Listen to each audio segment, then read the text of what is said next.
At the bottom right of Entombed Valley, in the red, starts the Protoss player. He is called STX's Sword, Trap. Trap destroying SuperNova in the fights in the last game. Really well played by the STX Protoss, and now he's once again up against the Terran in blue. To the top left of the map, cross position on Entombed Valley. Game number 2, we have MTW SuperNova. And so far, Trap continues the Kespa trend today, taking the first game. If the trend continues even further, he's going to show those 86% or however many it was that he is going to win 2-0. He's going to take out someone who's so known in StarCraft 2. SuperNova is this guy, we always talk about him. He did not make this big splash that we at some point just expected from him. In European tournaments, he took a win, he did quite well, but in the GSL in general, he's always on the verge of achieving something great, but then falls back. It's not like he's bad or that he didn't win anything, but it's just like, he has so much skill, and everyone talks about him like the Terran player who just couldn't achieve everything, but then always falls short just a little bit. There are some players out here, like SuperNova, who, while they have a team, they don't necessarily have a home. They don't have a place to sit with their teammates in a house like Trap does. By the way, he's playing StarCraft 1, and one of the best teams there is out there in the world for all esports games is STX Seoul. And he's got a team to practice with. He's got so many different builds to prepare with. And SuperNova right now used to have that. He used to be on OGS. Now he's on a foreign team. And it's hard to prepare like Trap can. Players have done it. They pull it off in the past. I've seen a lot of players who live alone. Like Teja, for example, who does not live in a team house, actually does extremely well. But SuperNova, I think, is still kind of adjusting to this new atmosphere. I think that may be one reason why he's not been as strong as he has in the past. But Teja still lives with the Liquid guys, right? As far as I know, he lives with his parents. That's what I was told. But if I'm wrong at that, someone I'm sure. I was actually on the assumption he was living with the rest of the TL guys. Oh well. Currently, we have the expansion coming out for Trap. Just the STX players today in general looking really strong. Yeah. And SuperNova here with the double barracks, and of course the double command center too. So far, Trap didn't get any scouting information. He does not know anything here. He knows about the second barracks and therefore, of course, assumes what happened so far, but he doesn't really know. The bunker on the low ground goes down. We have the double refinery also being started in the main base. Now let's see how Trap is going to play this on a map like Entombed Valley. Oh, this is going to be a more straight-up game by both players. Even Trap now starting his Robo very early because he's a little bit in the dark. Scout gets taken out, and yes, as you already said, the robotics, of course, designed to get the earlier scouting information. He wants to have this observer as fast as possible to know what SuperNova is preparing here. And SuperNova is just playing this pretty standard. Yeah. Not being too greedy. He's going to be vulnerable if Trap decides to go for a big attack. Look at that, though. He's actually going into the attack. This is something that Beyond has done. It's something that we've seen Keen do occasionally. He's getting the third gas now. Yeah, he's going into some heavy for probably siege tank play. I mean, fast medevac's a possibility, but can't see that being too useful. You know, SuperNova has this build with the siege tank push that he executed again in the up and downs over and over again, also at the Campus Party in Berlin, that he was able to win. So this is a really, really strong strategy. That might be exactly what he's trying to execute here, with all this gas that he's already getting. And look at those Marines. Yeah, they are very aggressive. Sneak around the left side. He gets one probe. Sentry will trap him out. He doesn't even waste the force field because he knows he doesn't need to. Yeah, that's... You know, it looked scarier than it actually was. Those stalkers were pushed back, but if you think about it, the only thing that he could take down is one probe. Yeah. 2 probes killed in total. The first probe was killed by the Marines on the high ground. And Trap now, his gateway is powered up. Starts his forge, probably out of Twilight Council very soon as well. He may go double forge, but I don't think so. The siege tanks are now building for SuperNova, also the engineering bay for the +1 attack upgrade, whereas Stim has been started. So Let's see if he's going to go for this push strategy. It was something that a lot of Protoss players had a hard time dealing with because it was just at a time that you would not really expect it. It was so much pressure at once that it's really, really hard to defend against it. This might be exactly what SuperNova is going to do right now. Let's see if Trap is ready. And trying to chase down the Observer. Trap is actually going double forge, by the way. I was mistaken. And he will get those upgrades up pretty quick. The push that we're seeing from SuperNova is one he's good at. It's one that Bjorn is really good at as well. But something else that we have seen players do in the past as well, though, with this many Marines and Marauders out, he's going to bio with Siege Tank support, is to take a third base and then switch into heavy bio, but use Siege Tanks to make sure he's secure. Can pressure with a little bit, but he doesn't necessarily have to. The Observer is still alive, although it has been spotted, and Trap knows about his opponent's unit composition. He knows about the production facilities. He's therefore adding additional gates and also going for the immortals that he needs. +1/+1 is coming up. So he's just gearing up for a really strong defense here, and if SuperNova actually decides to push out, he will have to have very good unit control in order to make this work, because Trap, there's just no secrets right now. He knows everything that's going on. There's nothing hidden to him. There are no secrets, I think that's the best way to put it. Think about it that way. It's like SuperNova knows too. Okay, he knows what I'm doing. Can I change things up here? Do I have to stick with my guns? Turret goes up. The siege tank count now going up to 4. Usually, you don't see more than 4 unless it's beyond. Did he see? Oh, he's yes. He saw the Observer stop and then used it. But now there's a second Observer. As I said, Trap knows everything. Yeah, we talked about this last game, and the Dark Shrine is coming down. I really expect this when I saw the Twilight Council. You know, when you get the Dark Shrine out, you know the Marines aren't going to have combat shields. That means that DT's one-shot that can really help slow push down like this. He's also going to... Oh, wow, yeah. Goes for the Templar Archives. The thing is, the Dark Shrine would actually not help him to against this attack. It just takes too long. It's not, yeah, for this specific attack, it's not going to be ready in time. He wants to move out on the map and meet him, force the siege up. Charge is not done yet. That Marine gets out of there. +1/+1 will be ready for Trap. And SuperNova is moving back immediately. I think he decided to not commit to this at all. He takes down another Observer in the middle of the map. You couldn't see it, but on the minimap, dot disappeared. So the scan, you couldn't maybe hear the sound. So no Observers, or do we still have one left? No Observers for Trap. +2/+2 has been started. Pretty cool position for Trap to be in. SuperNova just, okay, well, doesn't work. Let's go back. He's scared Trap a lot, and Trap actually cut pro production. Oh, this drop is actually the first thing in this best of 3 series that Trap does not see. Yeah. This drop cheated. Going right in, pure Marine here. Stim, no combat shields, he does have +1 as well. And, wow, he's going for the forge here, but he will not get it. No, he won't. He might target an Immortal, but no, he can't even get that. Nothing killed. Nothing. Just very positional play now is from SuperNova. A little bit surprised with no third command center yet, though, with how aggressive he's being. SuperNova also doesn't know about, as we just saw on the screen, doesn't know about Storm. He's very unaware.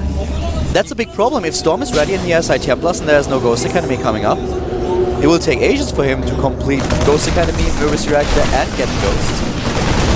Usually when you do drops like this is when your opponent's moving out or if he's trying to take a third base, but as Trap is doing neither, I expected that SuperNova would want to take his third while he's being aggressive like this. He is really trying to play tennis with Trap right now, trying to draw his units one direction and fly the other, but Trap has no intention of moving out right now, so this is actually like cakewalk for him. He's like, yeah, okay, that's fine. I dare you to drop those Marines in here. The Marine was the one at the third base was a little bit sad. Screw, no man left behind. The Medivac is a bit heartless here. Those Medivacs. The Medivac might actually get that. It is. He gets a Templar for it. But SuperNova is hitting his depots really well. His macro is impeccable here. Look at how far ahead he is in supply. 150 to 130 right now. The upgrades will be a problem. It's going to be 2-2 versus 1-1. He's going to face Storm. And Storm. 4 High Templars are in the game. We will see at least 4 Storms. He's pulling the SCVs. This could be the death of SuperNova in this season of Code A. On the other hand, he has a 30 supply army advantage. Army advantage, not overall. It's going to all depend on the Storms. He wants to fight him on open ground so the siege tanks can't get that advantage. Forces the stim. Yeah, he gets a stim for 1 cell and a great trade on those units. Wow.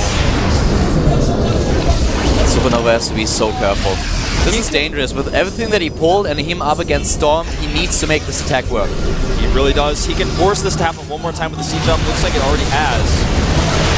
One Immortal gets iced there. That was a problem. I have no idea what the Immortal was doing over there. Maybe going for a walk, I don't know. That Immortal wasn't following orders, man. No, deserted. This is SuperNova setting up the Super Contain. Okay, here we go. We need a Storm. Trap is moving out a little bit, tries to make it work. Ardent Shield is going up. Probes are out with this army as well. Here comes the Storm, but it's well dodged. Yeah, the first one is not as effective as it could be, and Trap is dropping in supply, but he crushed the siege tank line. SuperNova is falling down to 110 supply. Trap is now on even supply as his opponent, and he's still pushing his way through. The army supply is now in favor of Trap, but just a small margin. But he warps in additional units. It looks like SuperNova is out of luck here.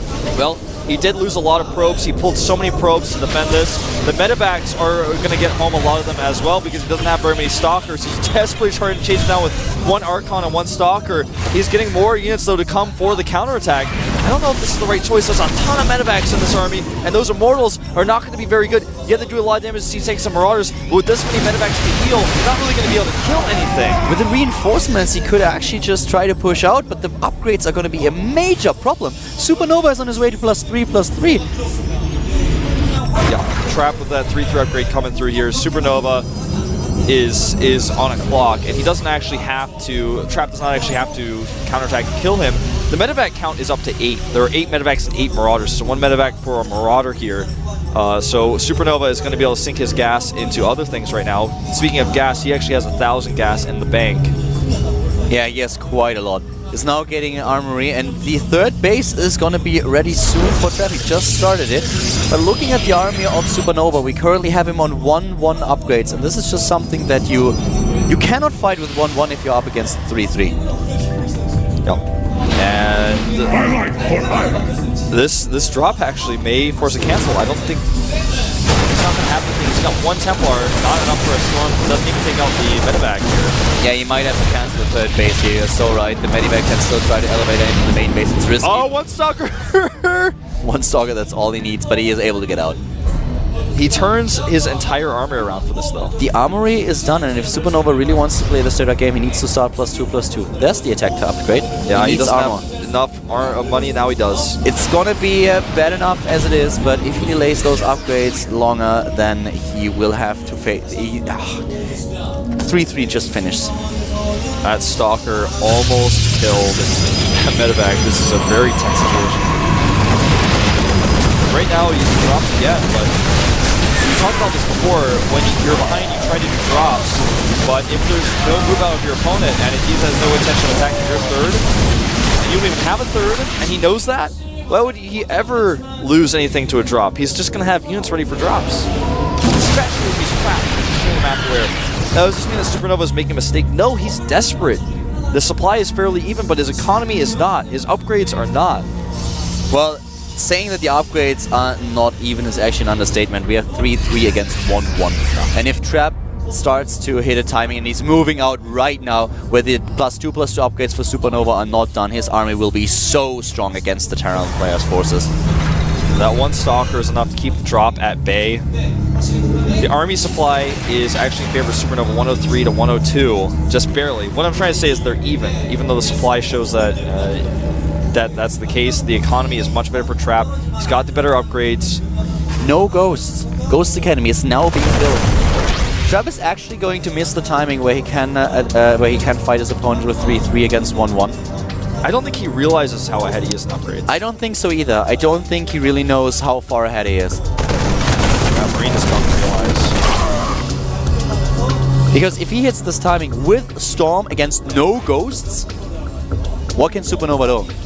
Well, the only thing that SuperNova can do is try to get the better position with his army. You know, you never want to attack into a choke point on this map. I really like this map for that little choke point there because it really makes the more intelligent player, the more prepared player, able to control the engagements. Yeah, but the thing is, there's only 1 siege tank. So that's the only tank that he has. Trap is not attacking, therefore the +2/+2 are going to finish. Still the upgrade advantage for the STX Protoss. Both these medevacs have full energy, by the way. That means feedbacks will kill them instantly. And we've got 2 Templar there. The shield upgrade is about to finish. I don't know if you saw that Warp Prism actually, which is pretty critical because he does know about that. 50 more damage, but he does know he can prepare. Now here we go. Where are the feedbacks? He says, no way, Jose. Yeah, he sees them and moves back. I don't think he'll see the Warp Prism. Plus 3 has been started for SuperNova. He might be able to catch up here. If Trap gives him more time, SuperNova might be able to get on exactly the same upgrade count as his opponent. The Observer reveals the position of SuperNova, reveals the move out. Here we go, Storms. The Ghosts are not ready. Yes, they are definitely not ready. And there are only 2 of them against 7 High Templars, but Numerol is charging in. 1 gone, and a nice Storm. Yeah, the second High Templar doesn't die, survives. Here comes that Storm drop. There's a turret in place. He'll probably look before he walks. Look before you cross the street. He's just going to drop in anyways. And double Storm. Double Storm going off, no pull, nothing at all. So many SCVs dead, dying. Another job is now headed Trap's way, but still. He's actually stimming his units on the ground. No, I thought he was going to stim his units so his medevacs couldn't be feedbacked, but he's just leaving those units on the ground. He wants to go for a backstab and kill the 4th when it happens. The second shield upgrade has been started, and now Trap tries to get into a position with SuperNova's army at the 3rd. Another base being built, but with the Terran units already being there. Yeah, not even a cancel. He loses it immediately, doesn't realize. But now the position is great. He can control the choke point with the storms. Yeah, he needs to use those chokes to control it. He wants to get up there. He's not in position yet, though. This is a great engagement from SuperNova so far. But now, here come the storms. 2 of them, 3 of them already, even a 4th. Every single one in the same position, and SuperNova drops the supply down to 100, whereas Trap is still at 150. Those Zealots take down the natural. Moving now with better upgrades, with shield upgrades as well, forcing SuperNova back. A 60-70 supply advantage for SGX Trap. GG! SuperNova loses the best of 3 series, and Trap advances to the 3rd round of Code A with a quick 2-0 against the MTW Terran. Well played here by Trap. The SDX players in general today just crazy good. Crazy good. SuperNova. A little bit sad. Yeah.